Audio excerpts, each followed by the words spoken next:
Buenos días, damos comienzo a la cápsula de lenguaje de sexto año básico. Vamos a esperar el ingreso de los estudiantes, a quienes damos la más cordial de las bienvenidas. Esperamos que se encuentren todos muy bien en sus casas, sin novedad. Vamos a trabajar hoy día en nuestras actividades pendientes, en nuestras actividades que quedaron el día viernes para revisar el día de hoy. Vamos a trabajar también con la actividad propuesta para el día de hoy. Vamos inmediatamente a nuestra función compartir pantalla, nos vamos a nuestra presentación de sexto, ¿ya? Cápsula número 12, ¿ya? Hoy día vamos a trabajar con la unidad de trabajos con novelas y textos audiovisuales, ¿ya? Mientras admito a algunos estudiantes, para desarrollar la comprensión y la habilidad de comparar. Vamos a revisar nuestro objetivo, ¿ya? Nuestro objetivo, que es leer y familiarizarnos con un amplio repertorio de la literatura, sobre el cual vamos a aumentar nuestro conocimiento del mundo, vamos a desarrollar nuestra imaginación, vamos a reconocer su valor social y cultural, ¿ya? Y vamos a trabajar con distintos tipos de textos. Vamos a ir a nuestro video para compartir, que espero que se observe con una altura de mira, ya, porque el video que vamos a compartir esta mañana tiene que ver justamente con las páginas que vamos a trabajar en la cápsula del día de hoy, ya, y para eso va a ser visualizado. Vamos entonces a nuestro video para compartir.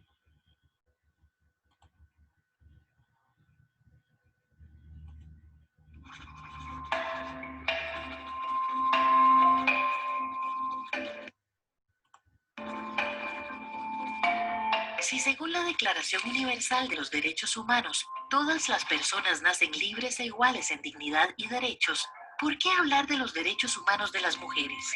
Declarar un derecho o unos derechos inherentes a las personas en un instrumento internacional es un avance muy importante. Digamos que es un buen principio, un gran respaldo para toda persona y comunidad humana. Pero a la hora de aplicar este principio puede que el sentido de universalidad se entienda mal, de modo que se reduzca solo a ciertos grupos que tradicionalmente han gozado de mayor poder y autonomía, los que se ven a sí mismos como la medida de lo humano, los que siempre han tenido privilegios, olvidando que, como manifestó José Martí, quien tiene un derecho no obtiene el de violar el ajeno para mantener el suyo. Y así, malentendido el sentido de la universalidad o el de la humanidad, las personas de raza blanca, o las muy adineradas, o las muy poderosas, o las heterosexuales, o las no discapacitadas, o las del sexo masculino, se suelen asumir como modelo del ser humano al que deben beneficiar todos o la mayor parte de los derechos. Esto ocurre porque en realidad se piensan a sí mismas según una imagen de humanidad socialmente construida que suele ajustarse al ideal en el que estas personas creen reconocerse. Y hasta puede que estos grupos consideren que ciertos sectores tradicionalmente excluidos, como por ejemplo las poblaciones negras, las personas de muy poca edad o las de mucha edad, o las indígenas, no tienen las condiciones naturales necesarias para gozar de todos los derechos humanos. Esto afecta en mayor grado a las mujeres, porque al conformar la mitad de la especie, conforman también la mitad de cualquier otro grupo discriminado. Los hombres, independientemente del dinero que posean, las limitaciones físicas o mentales que les afecten, el color de su piel, el nivel educativo que alcancen, la clase social a que pertenezcan, suelen ser considerados como los únicos seres plenamente humanos, propietarios, por decirlo así, de la esencia de la humanidad. Este fenómeno se denomina androcentrismo, del griego andros, que significa varón. En consecuencia, históricamente se ha venido limitando el derecho de las mujeres a desempeñar un trabajo asalariado, a tener dinero propio, a tener propiedades, a tomar decisiones personales sobre su cuerpo, a cumplir sus propias expectativas, a gozar de autonomía y de una vida libre de violencia, a ocupar puestos de jerarquía, a desempeñar trabajos más valorados socialmente. En fin, a todo lo que se considera condiciones necesarias para una vida digna. Cuando decimos violencia, no pensamos solo en cuchillos y látigos o armas de cualquier tipo. Pensamos también en eso que se denomina violencia simbólica, es decir, los discursos, imágenes o lo que sea que sin provocar daño físico provoca daño psicológico o daño moral y expone al daño físico. Hay violencia simbólica cuando se restringe a las mujeres a papeles de menor valor o domésticos, o las presentan en función del deseo o las necesidades de los hombres. Por ejemplo, cuando son representadas solo cocinando, o lavando, o cuidando bebés, o sirviendo mesas o exhibiendo posiciones eróticas.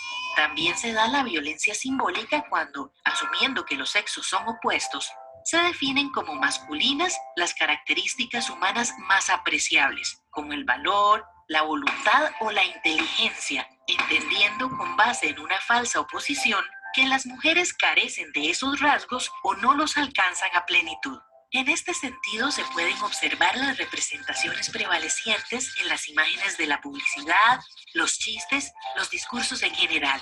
Pero estas representaciones, aun en los casos en que se refieran a una realidad social, dejan por fuera la variedad y riqueza humana de las mujeres, de sus acciones, de sus contribuciones a la sociedad. Se trata de fantasías, estereotipos, imágenes congeladas que a veces comparten las mujeres mismas, porque lo que se repite muchas veces termina aceptándose como verdad. Pero no todas y no siempre lo han aceptado así. Desde hace muchos años hay grupos de mujeres que han venido luchando porque las cosas cambien. Ellas han participado activamente en todas las luchas sociales por la igualdad. De hecho, el vocablo feminismo se define en el diccionario de nuestra lengua como la ideología que defiende que las mujeres deben tener los mismos derechos que los hombres. Si usted busca en ese libro, se encontrará con que ideología no es más que un conjunto de ideas que caracterizan a una persona, escuela, colectividad, movimiento cultural, religioso, etc. La oposición a los derechos de las mujeres es machismo. Otra vez abramos el diccionario. Leamos. Machismo. Actitud o manera de pensar de quien sostiene que el hombre es por naturaleza superior a la mujer. Y luchar contra esa idea ha sido un trabajo muy duro. Ha costado muchos años y sacrificios. Algunos nombres nos recuerdan esa historia. Por ejemplo, durante la Revolución Francesa, Olympia de Gouges. Ella vio, como todas lo vieron, que en la famosa Declaración de los Derechos del Hombre y del Ciudadano no había ni un solo derecho de la mujer y la ciudadana. Y se puso a escribirlos.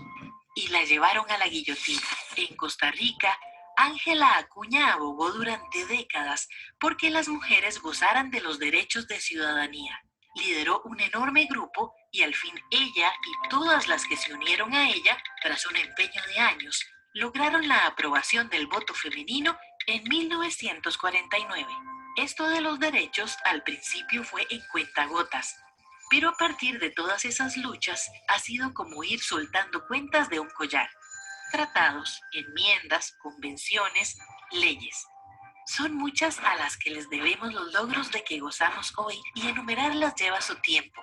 Todas ellas se atrevieron a luchar por sus ideales, a pesar de los gestos reprobatorios y las caras de espanto de quienes creen que cuando las mujeres alzan la voz, el mundo se les descuadra. Recordarlas es importante porque, como dijo la filósofa Hannah Arendt, en la medida en que la historia no es solo una ciencia, sino también una forma de memoria, ayuda a iluminar el presente. Gracias a todas las que buscaron y consiguieron una visión nueva y liberadora, hoy los estados del mundo entienden que los derechos de las mujeres son derechos humanos, puesto que nacemos libres e iguales en dignidad y derechos, y así lo acepta en principio el mundo actual, y así lo ha ratificado nuestro país. La sociedad costarricense en su conjunto debe luchar para que ninguna mujer vea lesionada su libertad, su integridad, su dignidad y la igualdad de sus derechos. Y como se trata de un compromiso adquirido por el Estado, nuestros gobernantes tienen la obligación de garantizar su cumplimiento. Pasito a paso, todas las luchas por la igualdad y la equidad que las mujeres han emprendido, tarde o temprano se han ido ganando. Son parte del progreso social, por lo que no se puede permitir la vuelta atrás. Todavía falta mucho, pero continuando con el quehacer de tantas y tantas que nos precedieron, Hoy no estamos dispuestas a cejar en nuestros intentos por conseguir enteramente la igualdad, una de las grandes promesas, aún no bien cumplida, de la democracia moderna.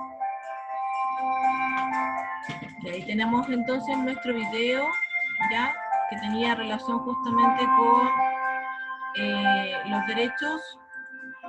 los derechos humanos que están ligados a las mujeres. Ya hablamos de derechos humanos en general, no hablamos de derechos humanos solamente para los hombres, ¿ya? ¿Por qué visualizamos este video? Porque en la actividad que nosotros estamos realizando en las páginas del libro, estamos conociendo, y bueno, ya creo que la gran mayoría ya reconoce bastante a la escritora Edith Nesbit, ¿ya? Esta escritora que nos planteaban al comienzo que no firmaba con su nombre de mujer, sino que colocaba solamente la letra E, ya para no identificarse como fémina, porque en los tiempos en los que ella escribía, claramente que una mujer hablara de estos temas no era aceptado, no era valorado. ¿Ya? Por tanto, ahora nos vamos a ir a nuestra presentación. Volvemos a la presentación del PowerPoint, ya, para comentar lo siguiente. Vamos a trabajar hoy día en las páginas del libro 178 a la 181. Voy a recordarles que tienen una interrogación hoy día sobre la página 181, que vamos a realizar también en la segunda parte. Me gustaría compartir con ustedes, voy a responder dudas y preguntas al regreso, chiquillos. Ya en la primera parte vamos a recordar que tenemos actividades pendientes, ¿ya? Y para eso vamos a retomar parte de la cápsula anterior para comentar lo siguiente, ¿ya? Acá tenemos que quedaron pendientes de la cápsula anterior, realizar lecturas de las páginas restantes, completar el cuadro de la página 174 y 175, que hoy día va a ser revisado, ya hoy día lunes 10 de agosto, y teníamos actividades para desarrollar en la casa, ya de la página 178 a la 181, que había que realizar la lectura de esos textos, ya, porque trataban sobre la escritora Edith Nesbit. Leer en voz alta se dio la recomendación y leerlo más de una vez en caso de no comprender lo que nos trataban de explicar estos textos. Y aquí tenemos mencionada la interrogación que íbamos a realizar hoy día lunes. Ya, vamos a salir de aquí entonces para irnos al libro.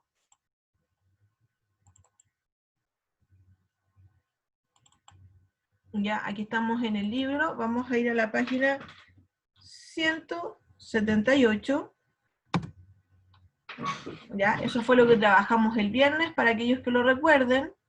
Ya, y aquí vienen diversos artículos informativos sobre Edith Nesbit. A continuación leerás dos textos informativos acerca de la vida y obra de Edith Nesbit.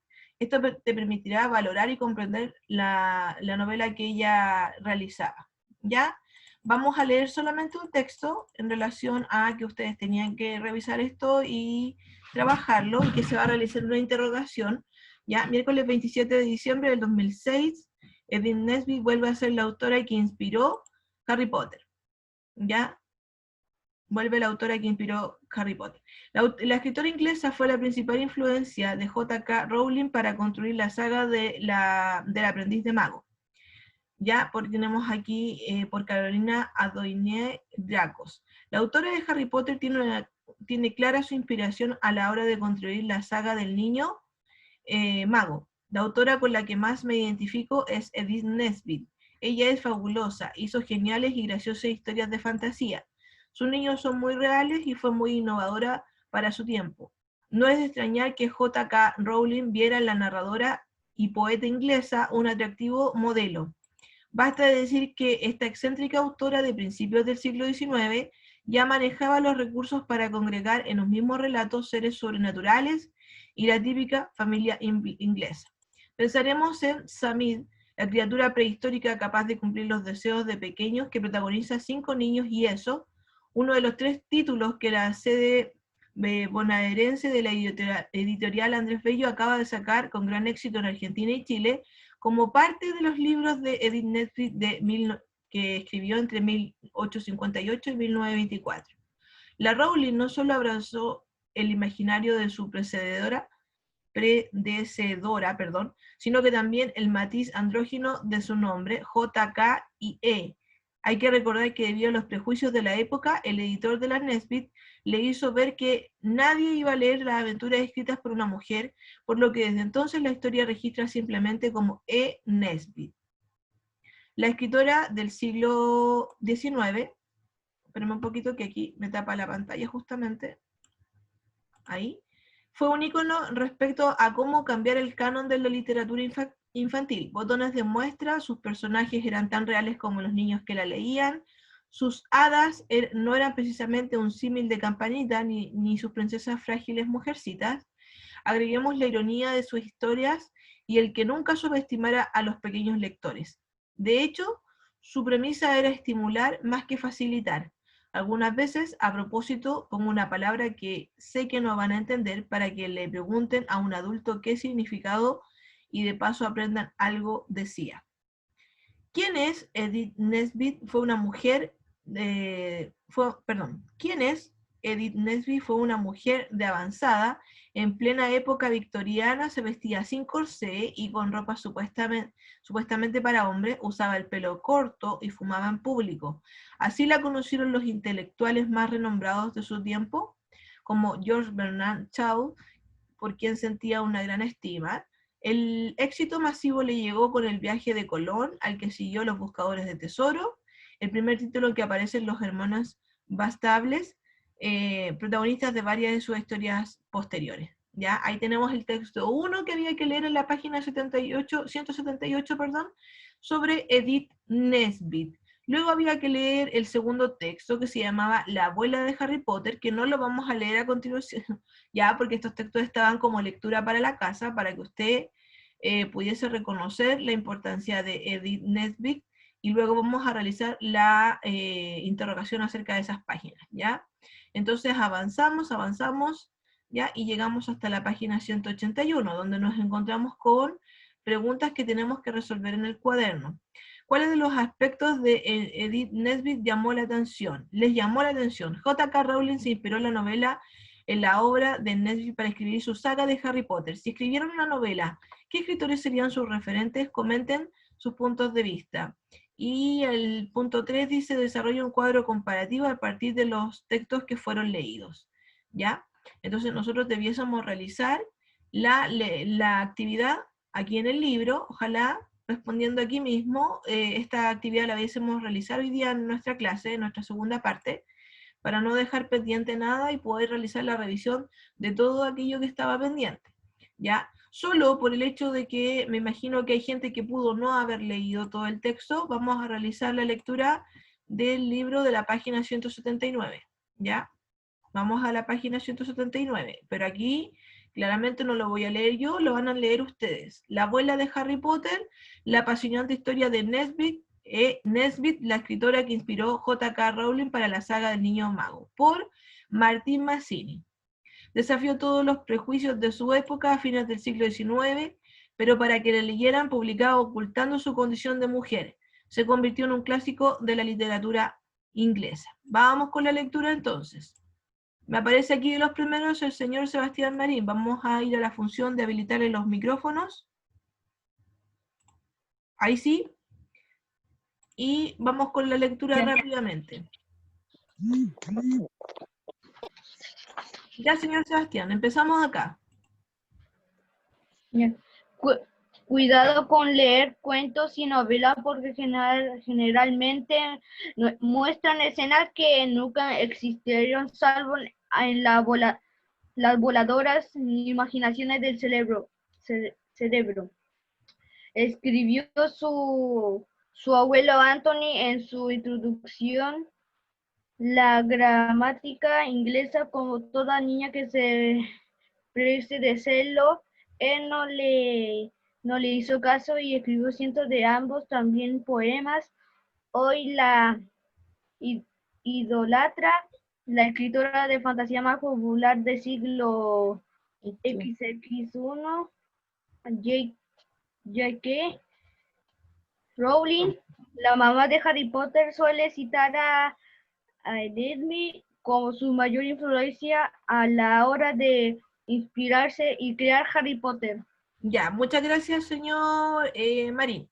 Acá cuando dice Recuerden que Edith no ponía su nombre, ya solamente ponía la E, ya por eso la estamos mencionando así, ya. Vamos a continuar con la siguiente cita que dice: la autora con la que más me identifico es Nesbit, es fabulosa, hizo geniales y graciosas historias de fantasía, sus niños son muy reales y parecen, y fue innovadora en su tiempo. Vamos entonces con la lectura de lo siguiente. Renato Fierro.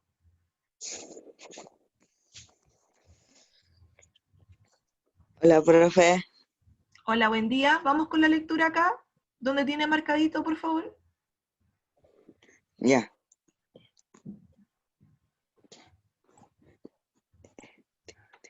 Edith Nesbit nació el 15 de agosto del 18 del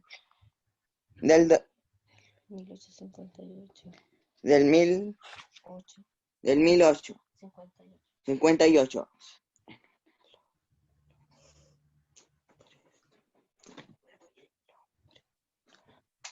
Una lumbre tan... A ver, le vamos a dar un tiempo a Renato, ya, para que haga más ensayos de lectura en su casa.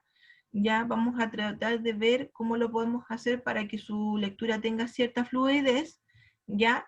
Lo vamos a hablar luego, le vamos a dar un descanso para que no se ponga nervioso y vamos a continuar con Valentina Rojas. Valentina, ¿puedes leer el texto? Sí, Edith Nesbit nació el 15 de agosto de Ay, que me pongo nervioso. 1858 en Viste que una te Londres todavía rural.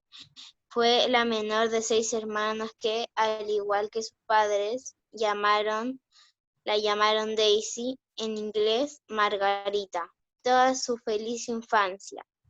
El primer signo de su mente volaba ocurrió durante su bautismo. La niña de 3 años dejó caer sus zapatos en la fuente bautismal para que navegara como botes. Creció en el campo, donde su padre dirigía la primera escuela con orientación para agricultores. El hombre fue pionero y experto en la fertilización y publicó libros sobre el tema, pero murió cuando tenía 4 años. La enfermedad de su hermana mayor llevó a de acá para allá por Inglaterra, España y Francia, donde tuvo su primer encuentro con el terror. Fue a visitar un museo de momias esperando encontrar la estética egipcia y terminó en una catacumba rodeada de 200 cadáveres con la piel colgando, niños incluidos. Él le tuvo miedo a la oscuridad hasta que tuvo sus propios hijos. Ya, muy bien, señorita Valentina. Ya, por sus continuos viajes, descubrió que los chicos de otra clase no eran seres de otro planeta, como creían sus coetáneos de la época victoriana. La parte más fea de la infancia la pasó en colegios donde era pupila. Con frecuencia la mandaban a la cama sin comer o la dejaban sola en un aula sin calefacción. Él era intolerante con las pequeñas convenciones sociales de la época. Bohemia. No se sabe bien cómo, pero el dinero familiar empezó a escasear y para cuando se casó embarazada a los 21, pertenecía a la bohemia más pobre de Londres. Poco después esperaba su segundo hijo. Su marido, Humbert Bland, enfermó y su socio la estafó. Tuvo que recurrir a todo lo que sabía hacer para mantener la casa. Pintaba tarjetas de Navidad, recitaba un arte valorado en la época, sabía escribir. Fue entonces cuando su editor la convenció de que debido a los prejuicios de la época, nadie iba a leer aventuras escritas por una mujer y decidió quedar en la historia de la literatura como E. Vamos con Angélie.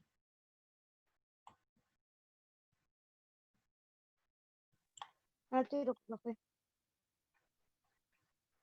Ya.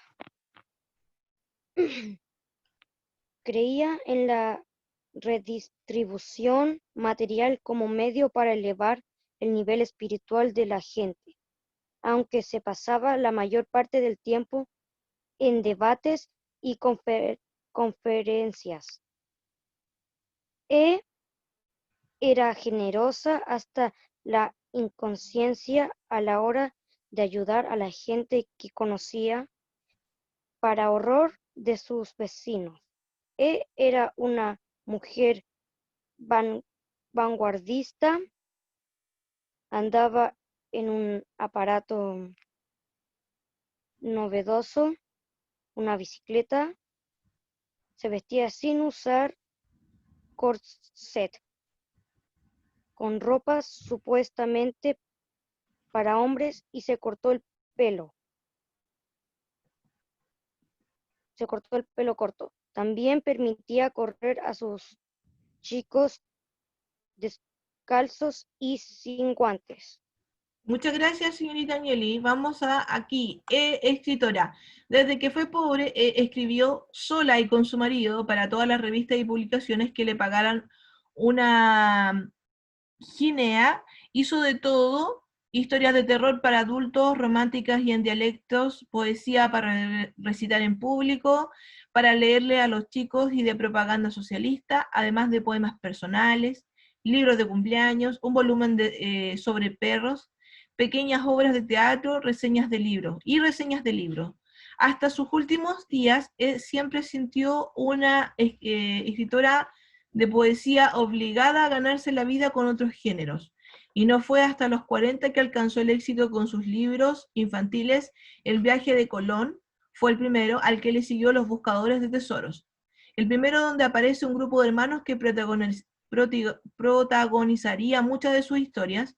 A partir de 1899, el libro se reeditó y casi todos los años empezó a hacer dinero. Clásica. Vamos acá con la lectura de Diamara Jauregui.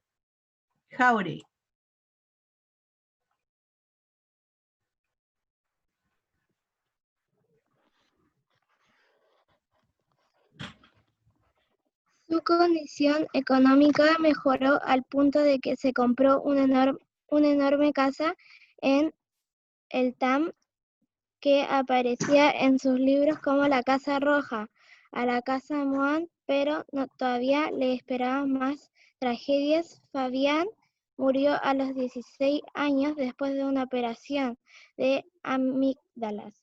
También Hubert, su marido, murió joven. Posteriormente, se casó con T. Schipper Tucker, un hombre que no escribía, pero que se ocupó de conservar la obra de su mujer, hoy clásico de literatura inglesa. Gracias, señorita. Vamos con Antonia Fuentes.